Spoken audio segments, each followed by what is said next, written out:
Hey everyone, I'm Rex Zhang, and welcome back to the Start Smart podcast, where I interview founders, innovators, and business professionals with one goal: to inspire and prepare the next generation of entrepreneurs.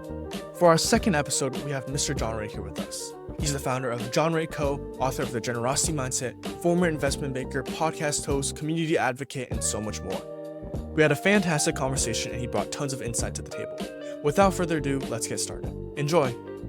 Hello everyone, today I'm with Mr. John Ray. He's a very accomplished individual. He's authored The Generational Mindset. He's a business owner. He was a past investment banker. He's done so many sorts of things, but I'd like him to introduce himself. Yeah, so how would you briefly introduce yourself?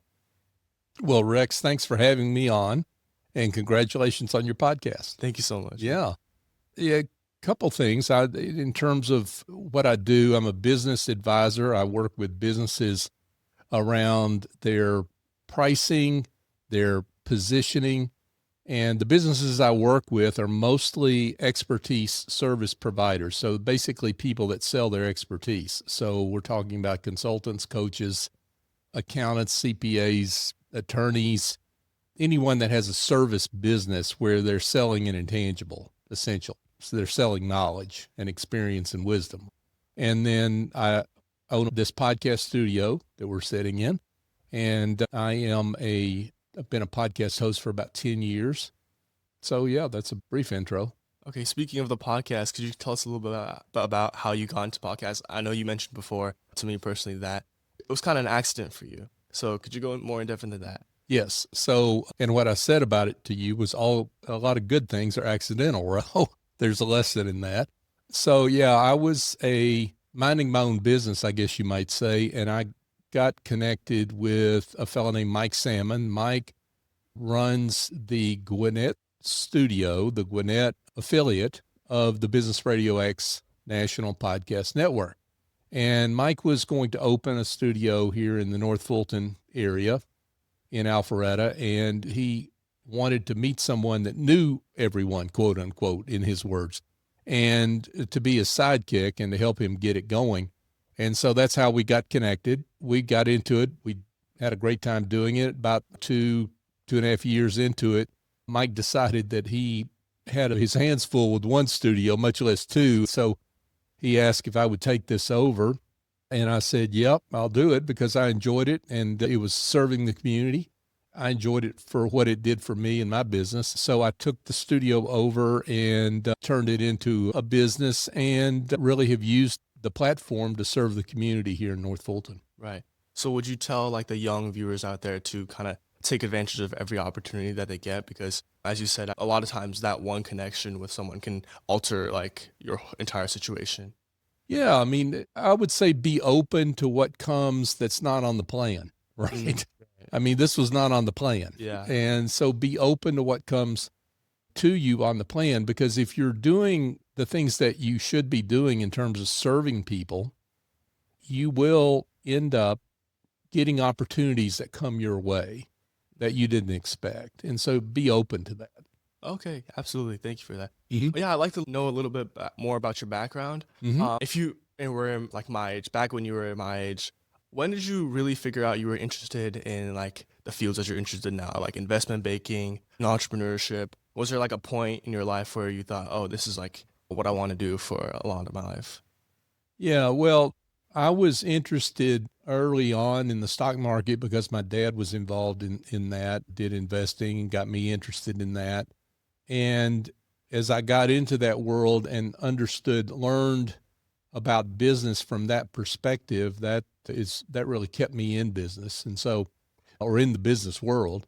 And so, I don't do investment banking work anymore, but it was a great part of my career and one that I enjoyed. It got to a point where I was ready to not be on planes and trains and automobiles as much and just be rooted in my local community. And that's why I do what I do today. Cool. Yeah. Do you think your path was a long path where you had to go through different mistakes to get where you are today? And what were some of those mistakes that shaped who you are today in your career? Well, how long do we have? Because I've made plenty of mistakes. Yeah. I think the biggest mistakes that I made over time were really being involved with the wrong people on one occasion, people that if I had looked a little closer, they had some, I'll say, ethical issues. So I had to get out of that partnership quickly. As soon as I learned this conclusively, which I did, I think that's one of the mistakes that I made that probably stands out the most, because it was pretty traumatic to have to do that. And so I think what the lesson of that is, be careful who you do business with, do your homework more than I did in this particular case. When you were starting out with a business, do you think it's better to rely on yourself, or should you seek out a co-founder or partnerships? Because I know it's pretty hard to trust people a lot of times. Well, yes. And you've got to be careful about co-founders, and 50-50 businesses are really difficult. Most of them don't end well because you have two partners that feel like they're giving more than the other sometimes, right? And so you've got to be very clear about that. One of the things that I have learned is you don't really know someone until you either marry them or you get in business with them. And so you really don't know that person until you do that. So I think it's not to say that they don't work, because a lot of them work. However, there's problems with them from the outset if you don't go in and address those problems from the front end. For you, you made a leap from with your corporate career to making a business. There's definitely a lot of people out there that want to make that leap to maybe do what they do, but they're kind of hesitant because they have doubts. They don't know. What advice would you give to these people that might want to take that leap of faith like you did? So I didn't leap so much as I was pushed. So I worked for I'll just call them a big bank, and they thought I was too old. And so they pushed me. And unfortunately, a common thing in corporate America, that they don't want to pay for folks' health care as they become senior in their career. So just to be frank about it. So, I was pushed, and so I had to figure that out. And, it came at a good time for me because, as I said, I was ready to get off the planes, trains, and automobiles and constantly traveling to, in that role. And so I decided that I wanted to start my own business. And I think there's a distinction between, though, when you're in corporate and you've got time to plan that, and then when you're in corporate and you get downsized or released and you don't have that luxury, right? And so I think if you're in corporate and you're in your 50s or older, even younger, frankly, you always need to be thinking about what your next steps might be. Even if you're not entrepreneurial, even if you want to remain in corporate and keep working for someone else, which is great. There's nothing wrong with that.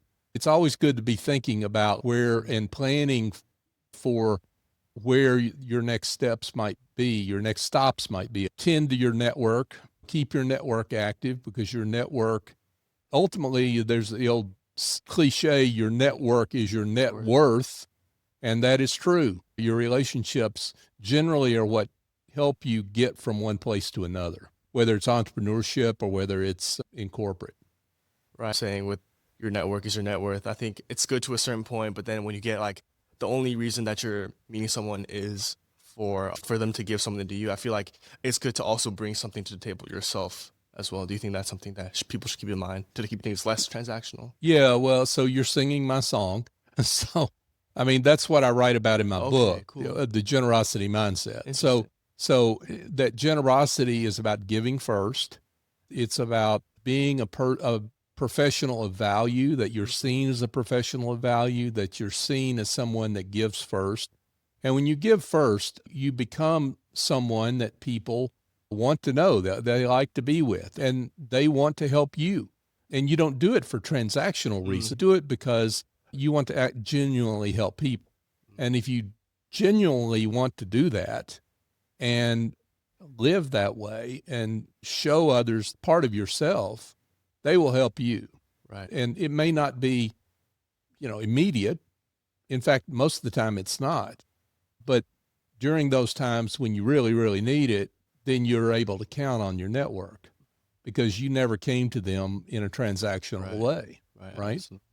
Yeah. Speaking of that, I know I read in your bio that you're the founder of Backpacks of Love. Could you talk to us more about what you do there and how you've kind of used what you talk about in your book through that as well as in business? Well, so that Backpacks of Love was founded about almost 13 years ago, 2013. And it was founded in response to seeing the needs of hungry kids and young people that live in the North Fulton and Forsyth area, which is kind of my radius. And so one thing led to another, and that whole initiative has grown to a point where we work through the school system, serves about 18 different schools in North Fulton and South Forsyth. And basically, we work through the school system to identify kids that need food and that don't have enough food for over the weekends. They might have access to school lunch, maybe a breakfast, but they don't have enough food otherwise. And we fill a need. Yes, there are food banks that do wonderful work, yet they cannot fill all those needs. We're a stopgap. And my role there now is I'm really like the old guy that started it. Others do wonderful work, Marty and Liz, shout out to the two of you and so many other volunteers that we have that do that work. It's all volunteer. And I go speak every once in a while and I do some of the other things that they ask me to do. That's the extent of my involvement today. But I'm delighted that whole initiative has carried on the way it has. Okay, switching back to a business side, I know you've done everything from investment banking as well out of business, Mount Rainier. I saw in your bio that you actually climbed to the top of Mount Rainier. So I was just wondering, like, what's one skill that like outside of business that you've seen that's carried into your business life? Mount Rainier is probably a great example because I had no business climbing Mount Rainier. And I was living in Memphis at the time. And Memphis is not exactly known for having a lot of places to, it's flat. So it's not really known for having a lot of places to, let's say, train to go climb a mountain. So I think what that whole experience taught me, and one other thing that should be said is I was the last one in my party to get to the top. I had some problems with my crampons, which are the spikes that you wear on your boots. I had some issues with them and they were all messed up. And so it was slow going.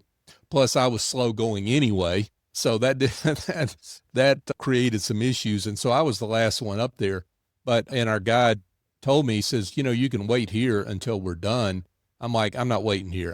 There was probably some colorful words that were said, but I'm getting to the top of this mountain. And so I think it's not the mountain, it's the determination to get to the goal, right? And that's what you learn about yourself in a process like that, or in any endeavor like that. You learn about yourself and you can apply those things to your whatever happens in the future. Okay, yeah. Speaking of your determination and drive, I know you do all of these things. What's your main drive that keeps you going? Like your motivation behind what you do with your business, the nonprofit, the authorship? Well, I enjoy helping people. I mean, Okay. I enjoy people. I enjoy helping people. I love seeing people get to where they want to go. I love learning from them. I think those things are just what are priceless. Mm-hmm. Yeah. Would you tell the young viewers out there to keep their life balanced as well? Because I know you do all of these different endeavors that definitely take a lot of your time. Is there a need to also like maybe family wise or like personal health wise? Yeah, that's a great question because one of the things that worries me about when I see the youth in North Fulton, what worries me about them is that they are so determined they've got these goals of getting into a certain school or having a certain career, and everything's oriented toward that. And I think in a lot of cases they've got too many things going on and they don't get enough sleep and they don't get enough downtime and I think their parents let them do this, by the way, or push them sometimes, parents, you do this. And I think what is missing there and what the parents need to realize, because they're supposed to be the adults here, is that downtime is actually recharge time. That downtime, that time where you don't have anything scheduled, is a time for you to recharge and come back better than what you did before. And you're living on a little bit of borrowed energy from the future that is going to come back and bite you if you don't recharge it. Right. Does that make sense to you? Right. Yeah, that does. Do you see that in school? Yeah, I mean, absolutely. Everyone's just always sleeping in class. Yeah, right. Because you're at Northview High School. Right. You've got all sorts of high achievers over there, right? Yeah, absolutely. Do you think you've always kept that as a priority for you to keep your health, like with whether it's sleep, exercise, as a high priority for you, no matter like how much? No, I've learned that the hard way. You've got to have time where your mind, body, and spirit can rest. And the truth of the matter is, your head is working on problems without you even knowing it. That's why you get these ideas in the shower or while you're walking or exercising, whatever pastime you're doing, you get these creative ideas, and they don't come from nowhere. They came because your mind was still working on these things. No, I did not come fully formed out of the womb. Would you recommend like the viewers out there to have the time to reflect on themselves every day as well? Because I know in a day and age where screens are all over the place, there's little time unless you bring attention to it where you can kind of reflect with nothing on your mind, maybe in nature, in solitude. Do you think that's a very important thing Absolutely. for you yourself or for you out there? Absolutely. I mean, because you've got to have that quiet time. For me, it's first thing in the morning before the phones start ringing and the notifications start dinging and whatnot. You've got to have some sort of time that's just yours to be able to reflect. If you're a person of faith, to pray. Right. That this is what we're wired for as human beings. We're not wired to be on the move, simply be quote unquote productive. We're not wired for that. And the irony of it is that we're more productive if we take that time. Speaking of the faith, I'm not sure if you're comfortable sharing, but I saw that you were a deacon of the Episcopal Church. Do you think that's shaped a large part of your life as well? And how did you find yourself? Because I know definitely a lot of young viewers and just any viewer out there, a lot of them are in the process of finding their identity, and faith comes as a part of that identity. What was your journey with where you are now? Well, yes. So I'm a deacon in the Episcopal Church. I've been ordained since 2018. And so coming up on now, for me, faith is a really important part of who I am. I think it has expression in each person in the way that feels natural to them. For me, service has always been a big part of that, knowing that what I'm giving is what I've been given. You see, it's just a part of what I've been given. And this is an essential part of Christian faith. In God, we live and move and have our being. There's nothing that we have that exists apart from that relationship and that existence, in my opinion. That's just the way I see it. And so therefore, what I give is simply giving back what has already been given to me. And so that's how my faith gets expressed. I mean, do you think that's a reason why you wrote the book about generosity and you've implemented that generosity, or did that kind of come before? Yeah, well, see, the book, I've had a couple people that know me more for my work as a deacon that have looked at the book and said, I can see that book, even though there's nothing mentioned about my work in and around the church, that it was written by someone of faith. So it's not a book about faith, but I think it's a book about how faith can be expressed.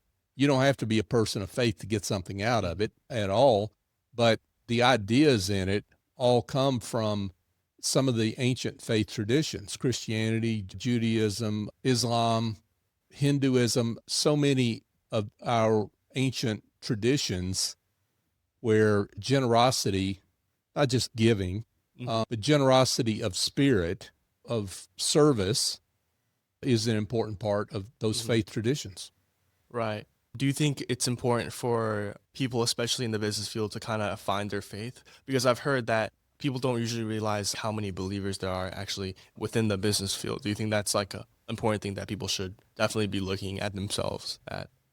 Yeah, I think you have to, when you're young, I mean, you are learning and you're growing and you're growing into that. And experience over time helps mold your faith. And you have to understand that wherever you started is not where the journey's going to be, not what you expect. Mine certainly was not what I expected. I'm not sure what I expected when I was in like college years, but it certainly turned out differently than what I would have expected.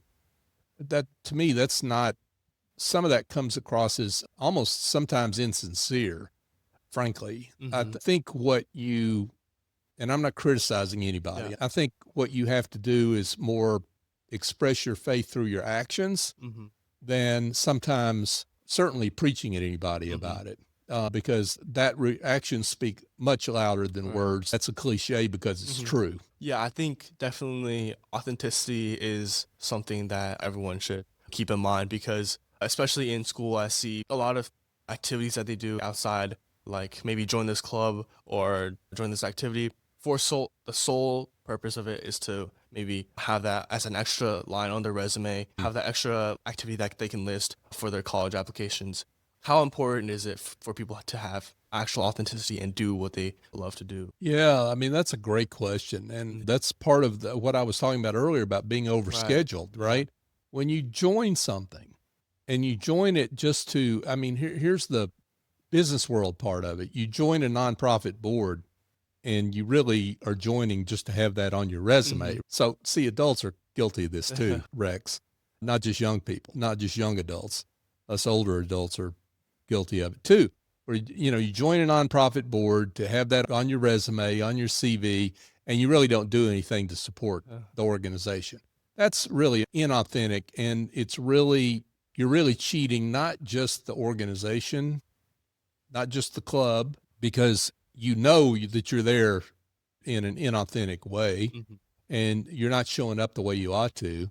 And the truth of the matter is, if you show up with that CV and it's got all this stuff on it, when do you actually do all these things, right? Because people are smart. They can see through that. So to put all this stuff on your college application, at a certain point, it backfires. When people start digging a little deeper and they start reading that essay and maybe doing the interview, they can see through it. Yeah, I think it's also larger than that as well. I think it's also like a personal thing. Like, for example, I'm an Eagle Scout, so I just got it like this past month. Well, So congratulations. thank you so much. Wow, Yeah, that's awesome. thank you. That But takes a lot. I mean, we just need to stop and celebrate this for a thank you. second, because this is not some just throwaway kind of thing that just takes a few minutes to do. You've Yeah, got to have exactly. years of dedication to Yeah, be an Eagle Scout. So congratulations thank you on so that. much. That's awesome. Yeah, like it takes like a really long time. And I think for that, I think like for the personal side, if people are like out there like maybe like writing the mirror badges down, like saying they did them or something like that, I don't think that's very authentic on a personal level. I think it's better to have that experience. I think getting Eagle Scout wasn't really like, I mean, that was the goal, but after you get it, it's not like that award that really stands out. It's like all those like experiences and that whole journey that makes it so much more memorable. So going with that, do you think that oftentimes people are so fascinated in trying to get to the end goal instead of enjoying the process and the journey within that? Yeah, absolutely. Absolutely. And I think your example is a great point. It's not easy, but it is. Yes, you can get there by checking the boxes, right? And doing the minimum required to check the boxes. But it's the experience along the way.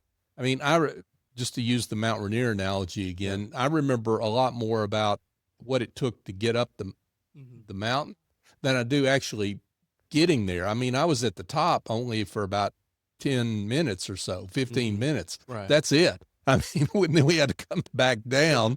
So that's the thing. The journey is much more memorable, right? So Like- how long did it take you to become an Eagle Scout? It was probably like 6 years. 6 years. Yeah, around 6. Because I take it you were a scout longer than 6 years, though, Well, right? When did you start? I was a Cub Scout since first grade. Okay, So so in Boy Scouts, it starts at 6th grade. So, okay. but I think I really try to like complete everything like around like 7th or 8th grade. Mhm. And I try to really like tone in on all these merit badges that I had to do. And honestly, I think it's been like a great experience trying to go through these things. And I think I see that in a lot of my life. I think it's like if you're young, maybe you're in like middle school or something like that. A very big recommendation is to join Boy Scouts because I think that really gives you a lot of experiences, so many different fields. People think it's just out there, you're just camping, camp one night, come back. It's really not. You learn so much. There's like mirror badges, like personal fitness, personal management, all these life skills that kind of go into so many different parts of your life. Do they Yeah. have a podcasting badge?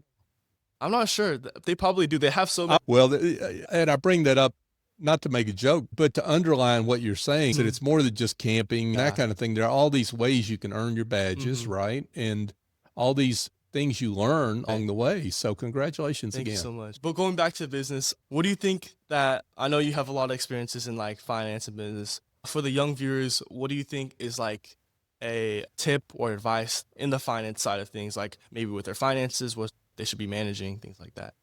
Well, I think invest in yourself, save, invest in yourself. That's what you're doing when you invest, is you're investing in yourself. You do that early and take advantage of compounding. You've got many more years to compound.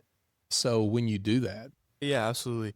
I think a lot of people out there are terrified of failing and making with those mistakes. Do you think those are kind of essential? And what would you say to young people out there kind of managing that process of doubt?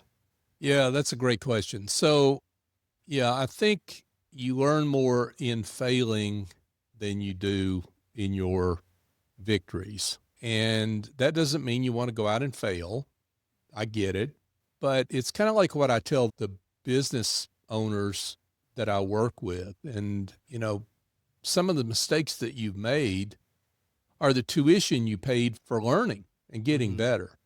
And you cannot say, I would love to do them over again, because you don't, but you wouldn't give anything for not having that experience. And that's hard to get in your head when you're maybe young and you're thinking, I don't want to screw up. But the truth of the matter is, when you have these setbacks, when you have these failures, there's so much you learn about yourself and that you can apply to the future. And it's not just avoiding them, it's what you learned out of that make you stronger. It's kind of like the story I was telling about I got involved with a group of partners that were unethical. I mean, I learned a lot from that, and I would never want to go through that again, but learned a lot from that experience that I would not have otherwise, that has helped me later in life.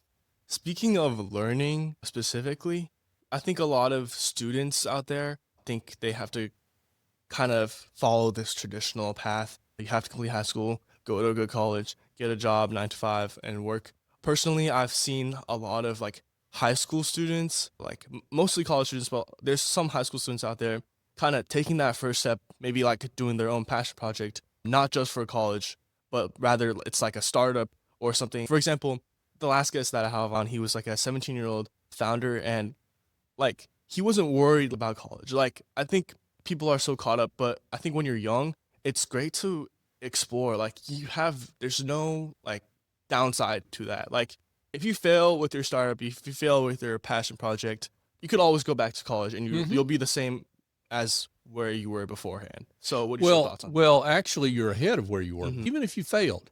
Right. Even if you failed in that startup, you're ahead of where it would have been otherwise when you enter college at that time, because you'll be much wiser and you'll be absorbing knowledge from a much wiser point of view, right?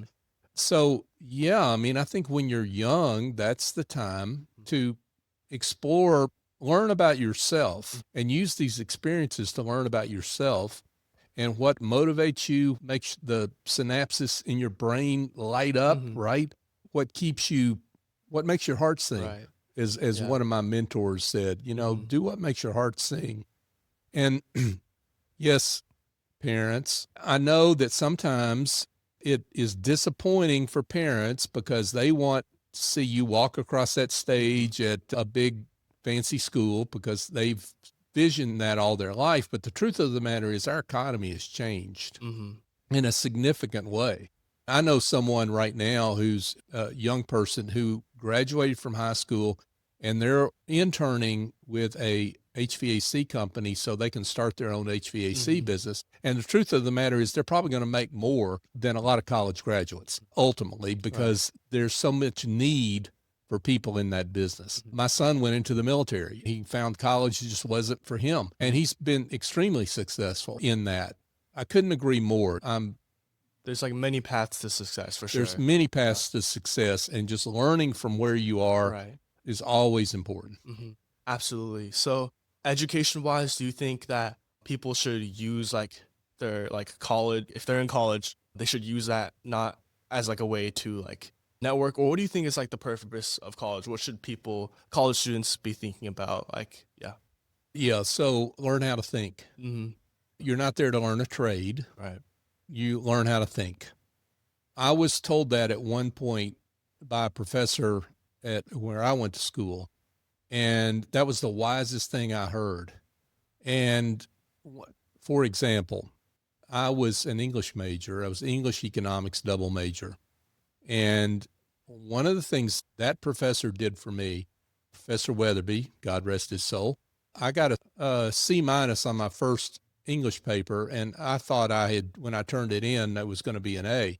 And he tore my writing apart.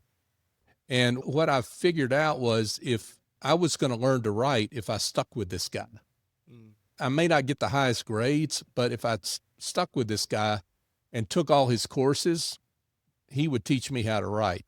And that skill has put me in much better shape at this point in my life than I would be otherwise, simply because I chose a harder path, and a path that was not going to make me look as good, but ultimately paid off in the end.